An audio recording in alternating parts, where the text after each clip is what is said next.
दर्जन से ज्यादा टीमें मोस्ट वांटेड आरोपी को सरगर्मी से तलाश रही है। पुलिस ने कुछ संदिग्धों को हिरासत में लेकर पूछताछ की है, लेकिन सवाल यही है कि मुंबई पुलिस की तमाम कोशिशों के बावजूद अभी तक आरोपी फरार क्यों है। मुंबई पुलिस के ऑपरेशन चोर कहां तक पहुंचा, मुंबई से हमारे संवाददाता दीपेश त्रिपाठी एक्सक्लूसिव डिटेल बता रहे हैं। दीपेश और दिवेश, हमारे दो सहयोगी इस वक्त सैफ अली खान की खबर पर मुंबई से सीधा हमारे साथ जुड़ रहे हैं। दीपेश, पुलिस की तफ्तीश कहां तक पहुंची है? मामला क्या हमने जो पकड़ा गया है वही मुख्य आरोपी है? क्या हाथ लगा है पुलिस के अभी तक?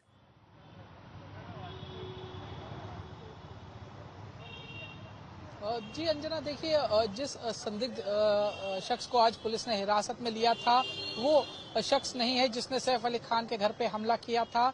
जिस शख्स को आज पुलिस ने डिटेन किया था उसका नाम शाहिद था। इसके पहले भी उस पर 4 से 5 हाउस ब्रेकिंग के मामले पुलिस ने दर्ज किए थे। पुलिस ने उसको शक के आधार पर डिटेन किया था। पुलिस का ये मानना था कि शाहिद के कद और काठी और उसका बॉडी स्ट्रक्चर जो है उस व्यक्ति से मेल खाता है जो व्यक्ति सैफ अली खान की बिल्डिंग में लगे सीसीटीवी में नजर आ रहा है। तो इसी के आधार पर पुलिस ने उसको डिटेन किया था और उसकी पास्ट हिस्ट्री जो है या उसका जो इतिहास है वो भी हाउस ब्रेकिंग का रहा है। हाउस ब्रेकिंग के 5 मामले उस पर दर्ज है। तो इन्हीं सारी चीजों के आधार पर पुलिस ने उसको हिरासत में लिया था, लेकिन सैफ अली खान के मामले से उसका कोई भी लिंक सामने नहीं आया, कोई भी कड़ी पुलिस को नहीं मिली, जिसके बाद पुलिस अब वापस से जीरो पर आ गई है और वापस से पुलिस को फिर से जो शख्स जिसने सैफ अली खान पर हमला किया, जो सैफ अली खान के घर में घुसा, उसकी तलाश तेज कर दी है।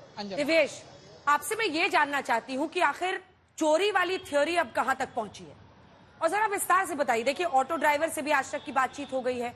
अब अगर रात के उन 55 मिनट को रिकंस्ट्रक्ट करने की कोशिश करें, क्या समझ में आता है, क्या हुआ था, हमारे दर्शकों को बताइए। देखिए, 1:37 पर ये आरोपी, जो वांटेड आरोपी है, ये दिखाई देता है कि ये ऊपर सीढ़ियां चढ़कर ऊपर की तरफ जा रहा है। अब वो घर के अंदर कैसे घुसा, इसमें शक जताया जा रहा है कि एसी डक्ट में घुसकर वो फ्लैट में उतरा है, सैफ अली खान और करीना कपूर के फ्लैट में उतरा है। तो ये भी शक जताया जा रहा है कि रेकी उसने पहले की थी। एसी डक्ट से कौन सी जगह पर उतरना है, किस फ्लैट में उतरना है, ये उसे पहले से ही पता था। तो क्या उसने पहले रेकी की होगी, ये शक जताया जा रहा है, क्योंकि दरवाजे से तो वो अंदर गया नहीं है।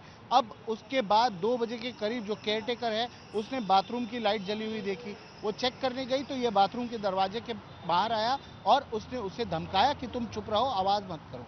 जब केयरटेकर ने उससे पूछा कि तुम क्या चाहते हो, तो उसने 1 करोड़ रुपए की मांग की। उसके बाद जब वो जहांगीर के पास, जिसे जे कहते हैं, जो छोटा बेटा है करीना कपूर और सैफ अली खान का, उसकी तरफ बढ़ने लगा, तब ये केयरटेकर बाहर की तरफ भागी, चीखते हुए, मदद की गुहार लगाते हुए। तब करीना कपूर और सैफ अली खान बाहर आए और उन्होंने देखा कि एक संदिग्ध, ये आदमी यहाँ क्या कर रहा है, ये कौन है, ऐसा सैफ अली खान ने पूछा। और उसके बाद इस आरोपी ने सैफ अली खान पर हमला बोल दिया, उन पर बहुत सारे वार किए। उसके बाद 2:33 को ये फिर नीचे जाते हुए दिखाई दे रहा है। पहले ऊपर जाते हुए इसने जूते नहीं पहने हैं, पर वापस आते हुए दिखाई दे रहा है कि इसने जूते पहने हैं और ये एक बैकपैक लेकर नीचे जा रहा है। अब ये चोरी करने आया था, ये मुंबई पुलिस ने कहा था। मुंबई पुलिस का अधिकृत स्टेटमेंट था कि इस केस में, ये केस चोरी का है और चोरी करने के उद्देश्य से ये आरोपी आया था और उसकी अब तलाश जारी है।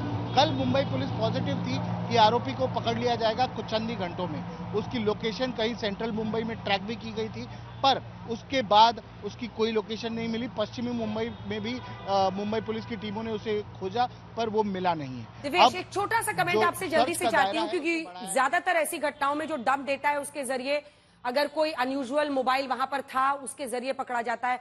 अगर मुंबई पुलिस ये कह रही है कि शिनाख्त कर ली गई है, तो क्या उन्होंने मुख्य आरोपी की पहचान कर ली है? मैं ये मान के चल रही हूं कि 1 से ज्यादा लोग भी हो सकते हैं, अभी तफ्तीश होनी है, लेकिन जो मेन असॉल्टर है, क्या उसकी आइडेंटिटी एस्टैब्लिश हो गई है, उसकी पहचान हो गई है? जी बिल्कुल अंजना, बिल्कुल। कल ही मुंबई पुलिस ने यह बयान दिया था कि हमें आरोपी की आइडेंटिटी पता चल गई है, हमें आरोपी के बारे में पता चल गया है। और आज तक पर हमने ये इन्फॉर्मेशन दी थी कि डंप डेटा के तहत ये इन्फॉर्मेशन मुंबई पुलिस को मिली है और उसी के तहत उसे ट्रैक किया जा रहा है। बहुत बहुत धन्यवाद दीपेश और दिवेश। दिवेश, हमारे सहयोगी हमारे साथ जुड़े हुए थे और सैफ अली खान से जुड़े इस पूरे मामले पर आज तक की नजर लगातार बनी हुई। धन्यवाद आप दोनों का।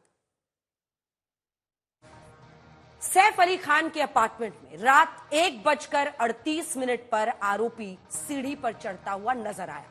रात 2:33 का वही आरोपी अपार्टमेंट की सीढ़ी से उतरता हुआ कैमरे में कैद हुआ। यानी सैफ अली खान के घर के अंदर जो कुछ हुआ वो 55 मिनट के अंदर ही हुआ। सैफ अली खान के घर में चोरी की कोशिश, सैफ अली खान पर चाकू से 6 बार और चोरी के वारदात को अंजाम देने और वारदात के बाद फरार होने की पूरी मिस्ट्री 55 मिनट में कैद है। देखिए, 55 मिनट तक सैफ करीना के घर में क्या क्या हुआ। चोर ने 55 मिनट तक सैफ के घर में क्या क्या किया। 55 मिनट की कहानी में कौन सी मिस्ट्री छुपी है। 16 जनवरी की रात 2 बजे सैफ करीना के घर में क्या हुआ, ये उतना आसान भी नहीं है जितना इसे चोरी की वारदात और सैफ अली खान पर घातक हमला करने वाले को चोर बताया जा रहा है। तो चलिए अब सैफ के घर के अंदर की 55 मिनट की मिस्ट्री सुलझाने की कोशिश करते हैं। संदिग्ध की जो 2 तस्वीरें दिखी हैं, उसमें वो रात 1:38 पर सीढ़ी चढ़ता हुआ दिखता है, 2:33 पर उतरता हुआ दिखता है। वो सीढ़ी पर चढ़ते हुए मुंह ढक कर जाता है, उतरते हुए गमछा हटा लेता है, चढ़ते हुए नंगे पांव दिखता है, उतरते हुए जूतों में दिखता है, चढ़ते हुए उसका बैग भारी दिखता है, उतरते हुए बैग हल्का दिखता है।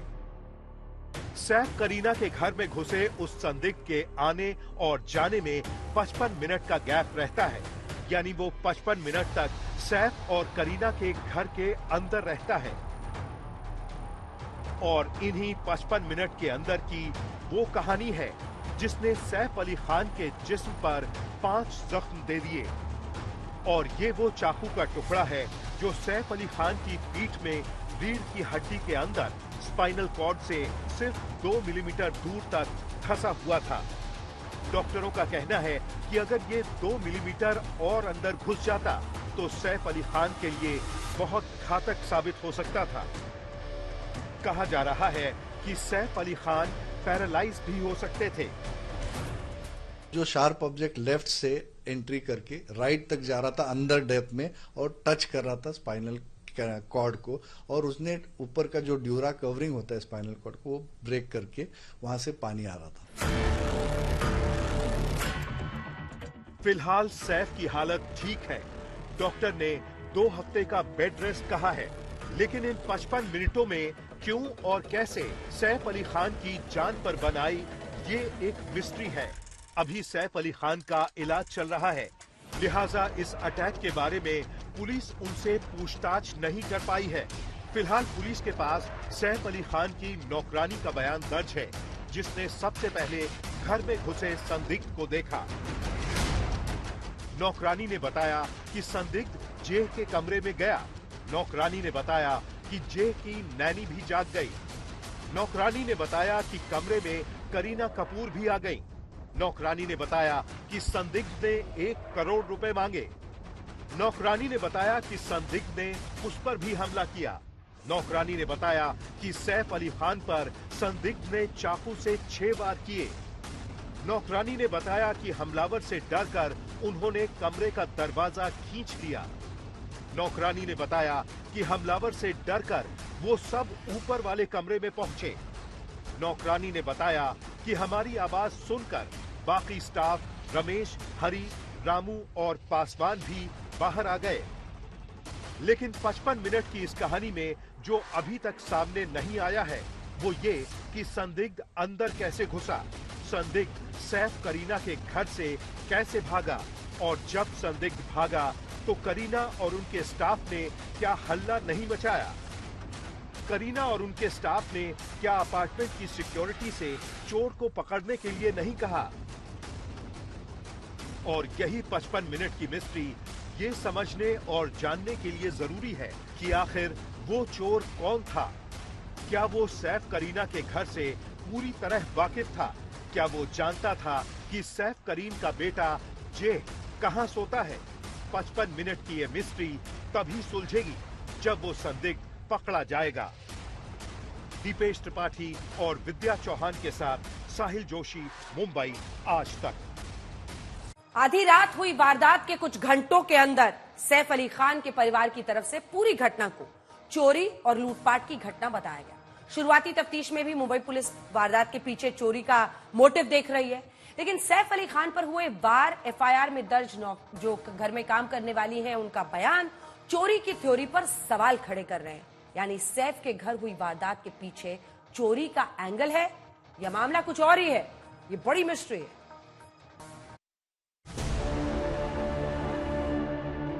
चोरी की थ्योरी में एक के बाद एक नया पेज सामने आ रहा है।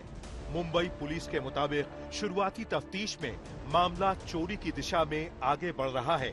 यानी तस्वीरों में कैद ये आरोपी सैफ अली खान के घर में चोरी की नीयत से दाखिल हुआ, लेकिन पूरे केस में चोरी की एंट्री से केस सुलझने के बजाय और उलझ गया।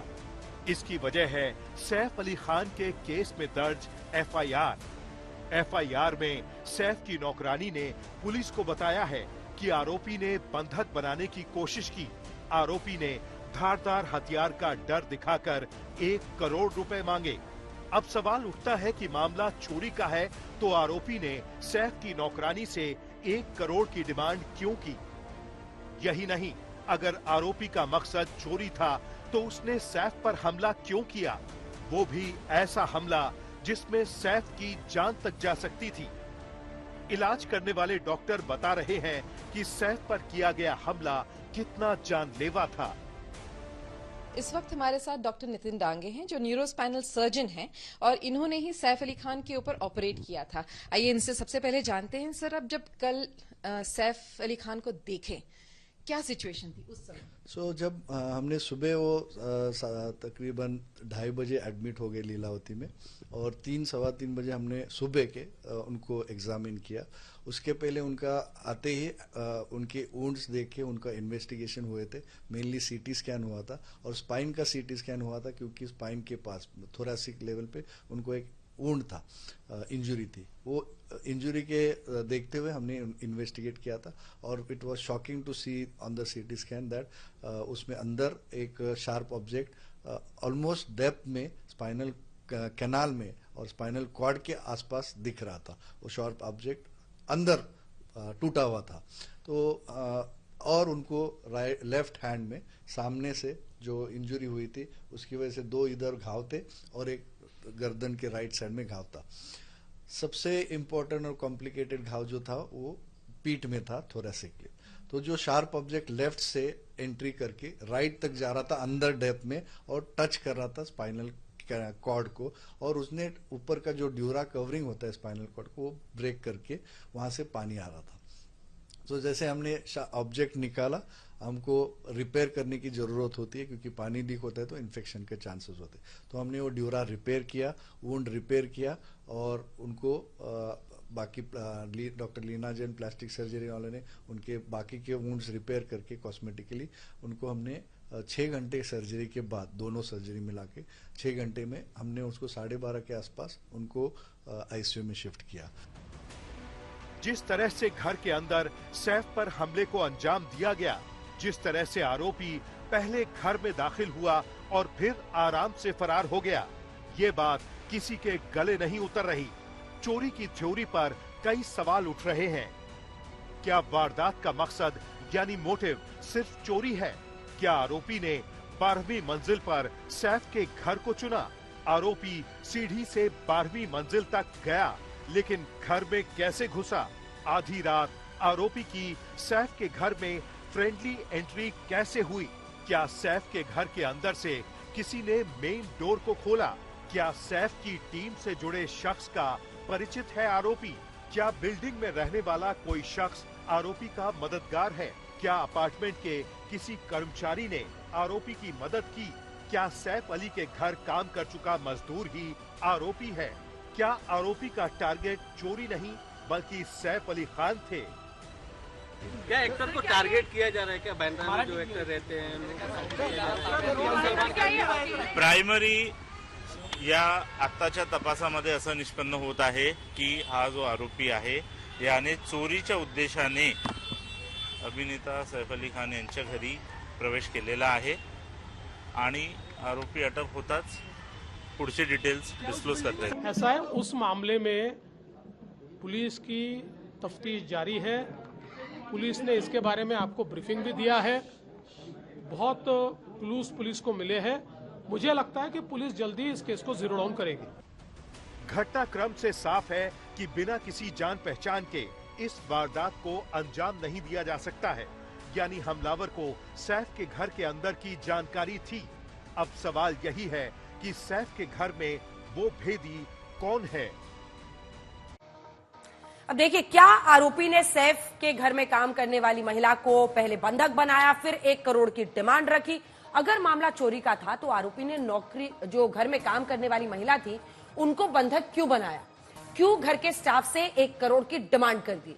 1 करोड़ वाली थ्योरी पर भी कई सवाल उठ रहे हैं। क्या है 1 करोड़ वाली मिस्ट्री, अब आपको ये दिखाते हैं।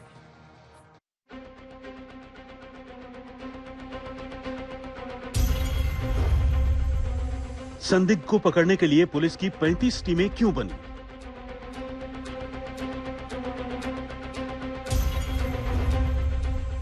हमलावर ने सैफ करीना की नौकरानी से 1 करोड़ क्यों मांगे?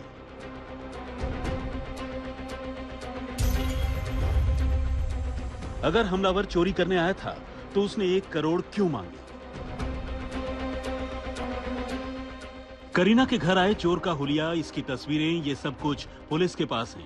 मुंबई का सारा चोर बाजार, चोरों की सारी बारात, उनके सरदार को मुंबई पुलिस की 35 टीमें खंगाल चुकी हैं।